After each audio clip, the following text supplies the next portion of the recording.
gets there. You know, just from the airport, I didn't know that either. I just assumed Uncle Joe arranged everything just like he said. Then Malabduna asked me, did Zuriel talk to the school herself? Has she seen any documents from them? Anything? Wait though. Zuriel never actually got any message from the school. No documents, no emails, nothing. Zuriel was just told by Uncle Joe everything that involved going to the school. And that's all she told me. We never actually asked questions about it. Exactly. That's when the thing hit me. Malam Abdul said if we don't know these things, we should be worried. He said sometimes people promise opportunities abroad. It can be something very, very dangerous. Something like, let me say, trafficking. No, Uncle Joe? No. Do you even think Uncle Joe could even do such a thing? So out of all people, Zuriel? I don't really know, Malika. I don't know. I'm finding it hard to believe it.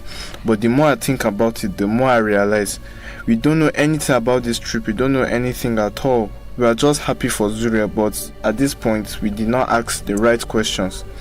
We need to do something urgent. We cannot just sit down and hope for the best. This is our sister we're talking about here. We don't know where she is. We don't know how she's doing. We haven't even spoken to her since when her and Uncle Joe went abroad. I don't even know where they are right now. But I'm really worried. I'm devastated thinking about all this. You're right. We need answers. We need answers. Serious answers right now. Malan Abdul said if someone is going abroad, they should have all the details that is required. The visa, the school contact, who is going to look after them, every single thing. And we don't have any of that. Where you are, Lana? What if something's wrong? Junior! I can't stop with the mindset thinking that there's something going on here. My sister Zuriel. Oh my God. We have to find out. We have to get to the bottom of this. We have to. Let's call Uncle Joe right now and really ask him have everything we need to know. What if he doesn't even pick up? That we'll keep calling him. We'll try. Okay.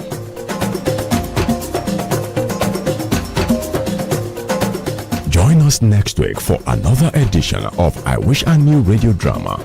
I Wish I Knew Radio Drama is brought to you by Media Coalition and Awareness to Halt Human Trafficking, NACAD, in partnership with National Agency for the Prohibition of Trafficking in Persons, NAPTIP, and funded by the Denmark Embassy, Nigeria.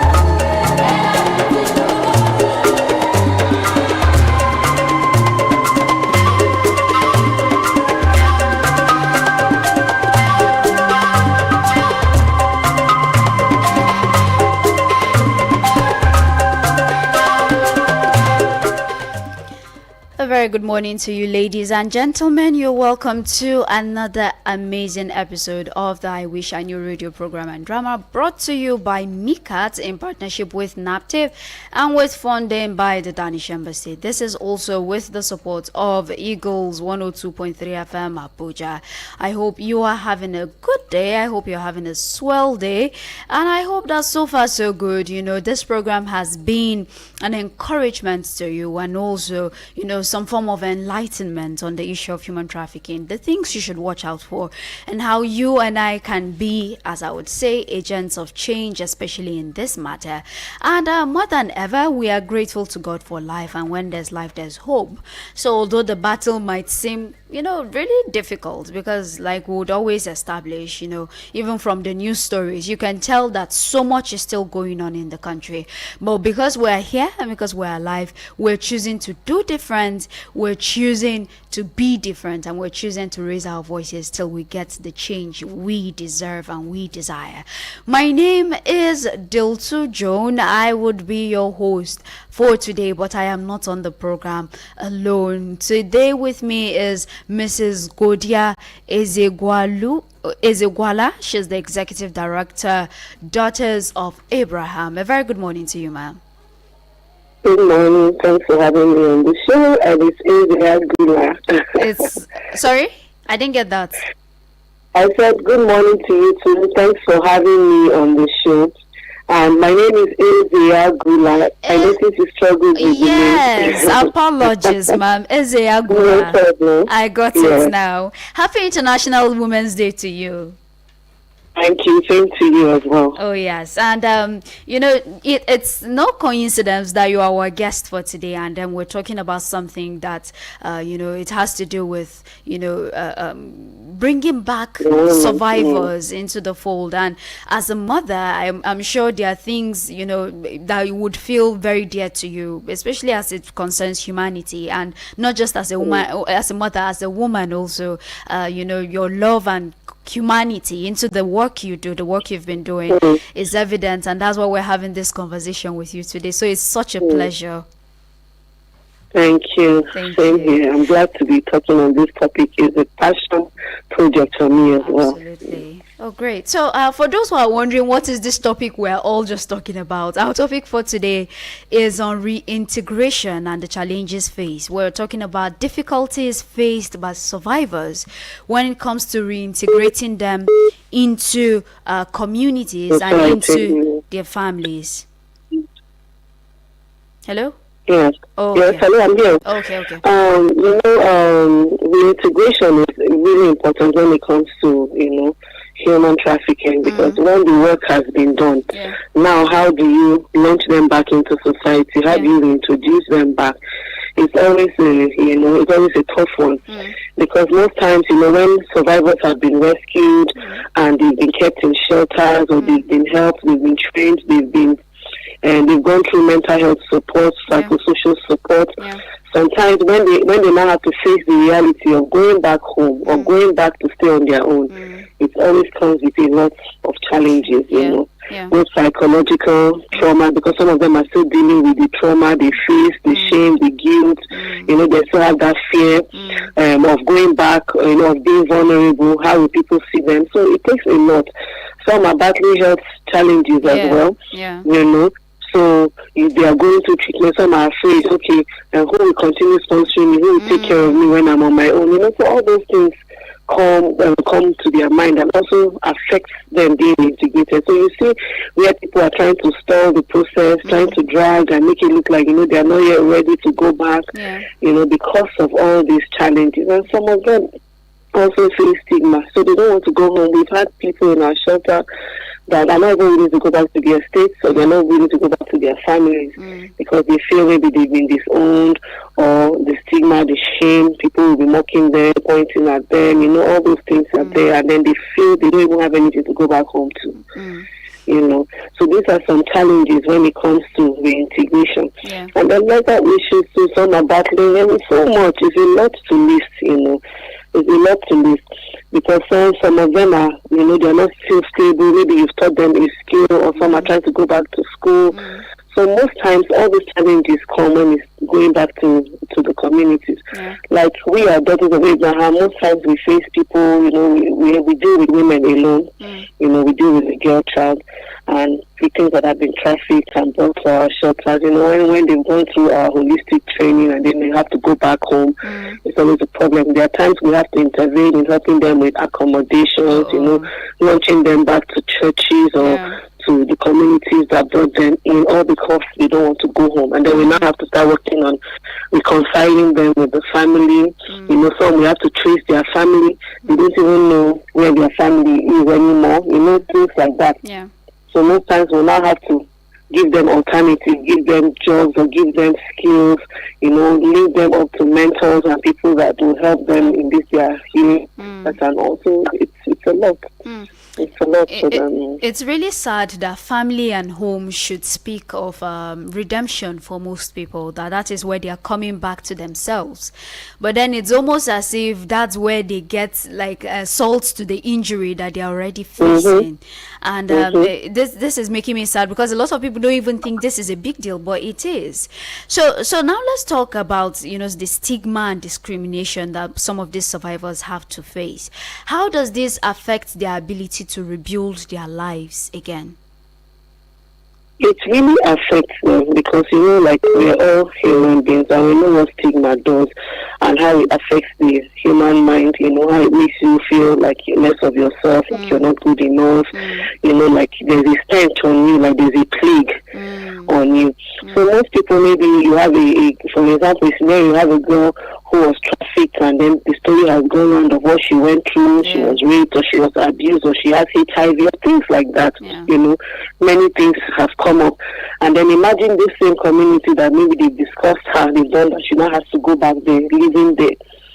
It's not easy. And because although we're trying now in sensitizing communities and letting them know what these inhumane things people face, but we still have to work on teaching them how to help these people, not to judge them, how to be part of the healing process, because if you are doing well, it's a plus to the community, But this is something that we still battle with the discrimination.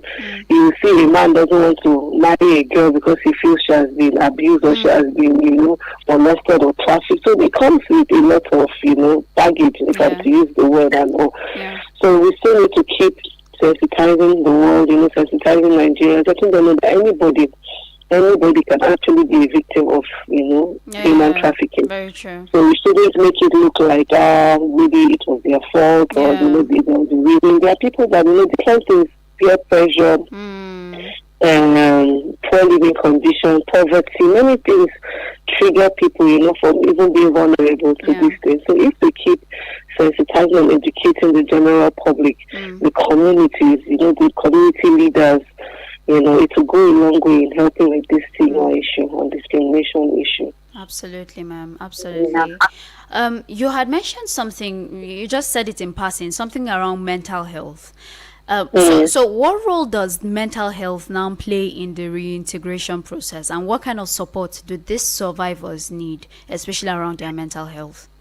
When it comes to mental health issues, it's always associated with trafficking because of what they go through. So you see victims that are going through fear, through paranoia, or going through PTSD, and anxiety and all those things. So most times they always need that mental health support. Like we have counselors and mentors that help them through this process. But also it's not a 1 month thing or a 2 month thing. It's something that has to go on for a while before they stabilize. So mental health treatment is something they need. It's something that they have to keep doing. Coming for their sessions. We need to continue the follow-up sessions. We need to also help them to heal mentally, because if they are mentally sound, they can easily adjust back or go back into their communities. They've already built resilience. They don't really care much about what people think. They know who they are. They've gone through healing. But the sad thing is that most times mental health thing is over a long period of time. So most times you have to, follow up on them, keep helping them to heal, having sessions with them, having mentors, following up on them. So it's something very crucial that I feel like in Nigeria here, we don't take it seriously. We don't throw funds for mental health treatment, and that stigma of it's a psychiatric issue. This one is mental, things like that is still there. It's getting better, but it's still there. So, but for reintegration, it's something very important that we have to go through psychosocial support, through mental health teachings, trainings, sessions, so that they can heal faster. Because most times these are health conditions too. Mental health is a health condition. Rather, let me say when there's an issue. Because mental health is a normal term for all of us. We know what mental health is.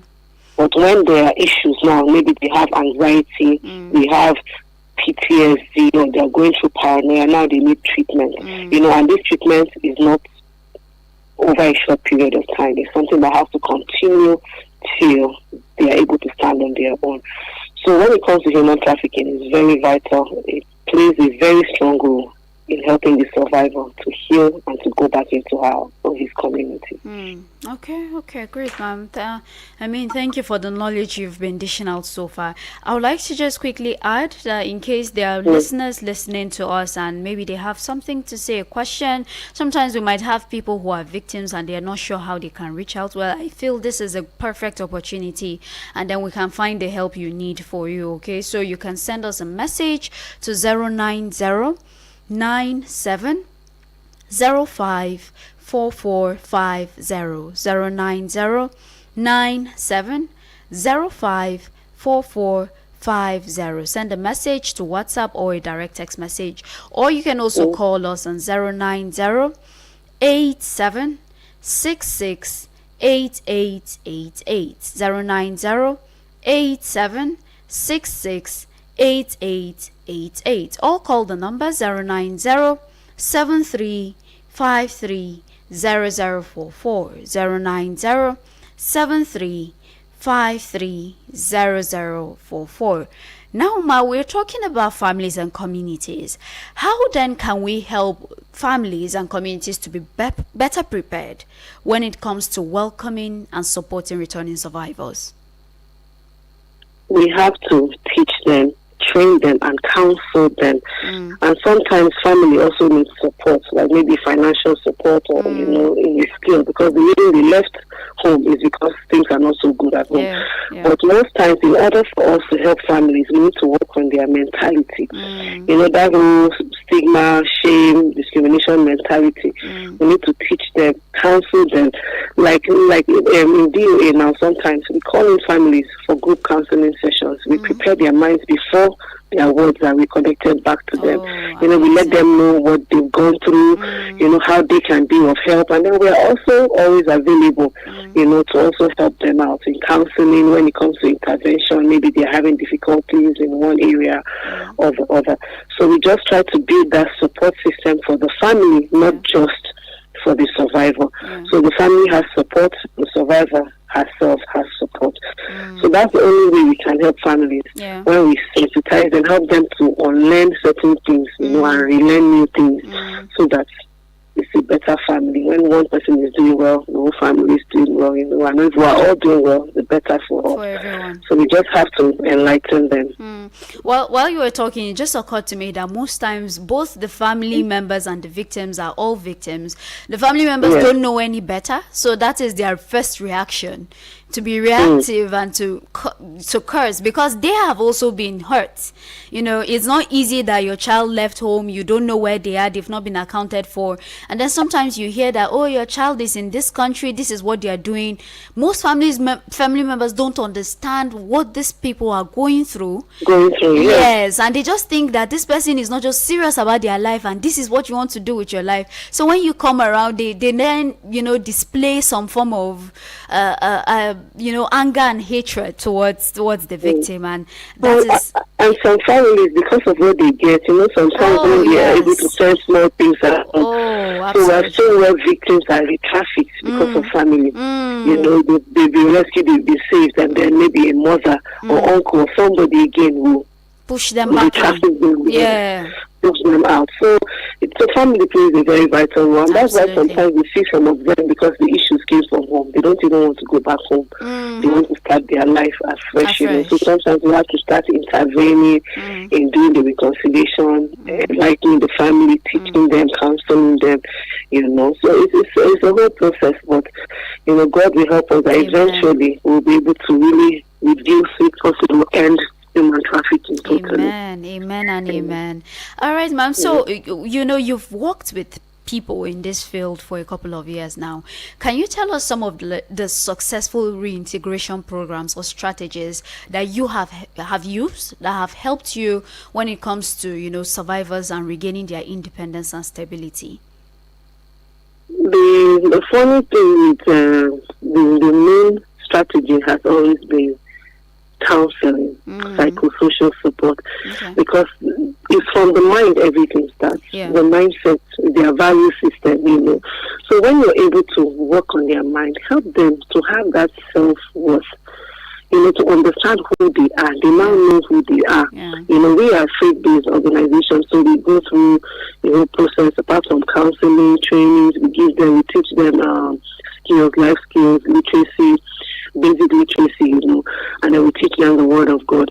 So by the time they go through the whole process, and we don't do like 2 weeks or 3 weeks. Most times, girls are in our shelter for up to 8 months, 6 months, because we believe for people to drop certain habits, it's not just in a week, it's not in a month. Some have been going through this maybe abuse, sexual addiction for 3, 4, 5 years. You don't expect them to just change within a month. Yes, ma'am. So there are people that have been with us for even 2 years, 3 years, because we work according to their individual cases and how fast they are able to heal, how fast they are able to cope. So the best strategies are always psychosocial support. When I mention psychosocial support, I'm talking of mental health support. Yeah. Giving them that support system, helping them to find their identity, then also giving them skills, helping them, empowering them to be entrepreneurs, to be able to take care of themselves so that they don't fall prey again. Once they are educated, they are well informed. Like we have a class that we call Citizenship and Human Trafficking, where they learn about their rights as a human being, their rights as Nigerians, their human rights, what they can say no to and what, and then we teach them about human trafficking. So they are fully informed of all the schemes, let me use the word schemes, of the trafficker and all that. So what has worked for us most times is counseling and teaching them the Word of God, then empowering them with education, with skills, vocational skills, so that they have what they can hold when they go back, and then we empower them to financially when they are leaving. So once you've done all these things, and then you follow up with them for like 2 years, you see that they'll be able to adjust. Because follow up too is very important. Sometimes when they just get instigated, if you don't follow them up to check what they are doing, are they stable, are they doing what they said they will do, their 5-year plan, their 1-year plan, is it working out? You'll be like a guide for them, and you'll see more success to it. Yeah. Absolutely. Amazing work you're doing, ma'am. God bless you. And, while you were talking, you said we're praying for a time when we'll have a world where human trafficking is not a problem. But that would require a lot of efforts from not just one or two people, but different bodies. And we've established on this program over and over that, we need the government to be on board. We need NGOs, we need public, and everyday human beings, everyday Nigerians to also be on board. So what can all of us do to create a more supportive environment for survivors of trafficking? You can take government separate, NGOs separate, and just average Nigerians separate. But on a general basis, what are just some basic things you think we can do? I feel collaboration. If government is able to work with NGOs, CSOs, we join hands together with the family, with the community leaders. It has to be a holistic approach we follow if we are to tackle these things, where everybody is fully involved, everybody is aware, everybody knows like the back of their hand. They know how to spot a trafficker, they know how to spot a victim. They're able to guide, they're able to let people know what this entails. If we can all join our hands together to collaborate with one another, it will make the work easier. And then if the government can help us, to make sure that we see all these perpetrators being brought to justice. Absolutely. Because most times you see cases where you can tell this person was trafficked, you know who trafficked, and the person is working in this country. So those are some issues too. If they can get, these victims can get legal assistance, and then they know that they are legal entities or whatever that are ready to help them at their beck and call. It will also make the perpetrators scared because there are legal people that are willing to take the cases. So it's not just like a poor, maybe a girl from a poor background has no one to help her, has nowhere to go, But she has a way she can walk into and get help. She can walk into and then they can fight her battle for her. So if we follow all this process, work with families too should start being reprimanded for their actions. Because you see where a mother trafficked a child, or maybe because she's not the one, she claimed she didn't know, she just needed the money and they came out whatever. But if they are also cautioned and trained and make them go through disciplinary classes or counseling, like how when you have sex offenders or harassment in an office and they'll go through trainings for 3 months, 6 months to let them know what they did is wrong. If parents, we can have such things where parents go through training. Parents of victims too, maybe if a mother was involved or an uncle, they go through disciplinary classes and things like that. It's also going a long way to let them know that it's a serious ordeal. It's not just a normal thing. So if we join hands, like I said, collaborate with one another, look at one another with the police, with the government, lawyers, it will go a long way and it will help our work to be faster. Absolutely. Well, it's been an absolute pleasure talking to you on the program today. You've opened our eyes to a lot of things, and I love how simple it just goes, how smooth it goes. It's obvious that this is something you live. This is something you have so much experience with, and we're so happy you're able to share with us. We've been talking to Mrs. Godia. She's the executive director, Daughters of Abraham. And quickly, Ma, before we go, do you have any final parting words for our listeners? Yes, I want to encourage women. I'm a woman's advocate. Yeah.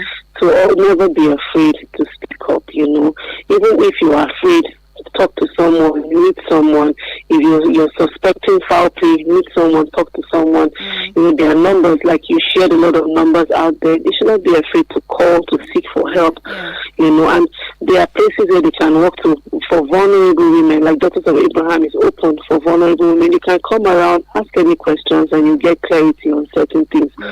And another parting word I want to say is do your best. Don't go into get rich quick schemes. Work your way, earn your money the right way so that you have your self-worth and your dignity. Absolutely, ma. Thank you so much, and we're wishing you the best with all the work you're doing. Thank you. I also wish you the best. You're doing a fantastic job. I've been seeing the program. Thank you so much. More grace to your elbow. Thank you. All the best, and enjoy the rest of your day, ma'am. Thank you. You as well. All right. So yes, listeners, you're still on to Eagles 102.3 FM Abuja. We are the radio experience you can count on, and we've been talking to Mrs. Godia. She has been really helpful to opening our eyes to how we can integrate people back into the society. And while she was talking, a lot of things were going through my mind. That when we are more intentional about our efforts to ensure we build a healthier environment, an environment that embraces all, and we're willing to help them on their journey to recovery, we're helping them to also be voices that would speak out, and then we have more people fighting. And when all hands are on deck, I am telling you, the traffickers will be, and I think Ms. Godia mentioned that the traffickers will even be afraid, because that they now know they are facing an army. They're not just facing one people or one person, right? So it is our responsibility, it's my responsibility, it's your responsibility to do the work. And like we would always say, when you think it's someone else's problem, it just might come back to you. This is something that we all can be victims of. We're fighting against it, we're praying against it, but yes, we have to make efforts also. This is as much as we can take on I Wish I Knew radio program and drama to you today, brought to you by MICAT in partnership with NAPTAPE and with funding from the Danish Embassy, and also with support from Eagles 102.3 FM Abuja. It's been Diltu Joan, your anchor. I am wishing you the best of your day and stay safe.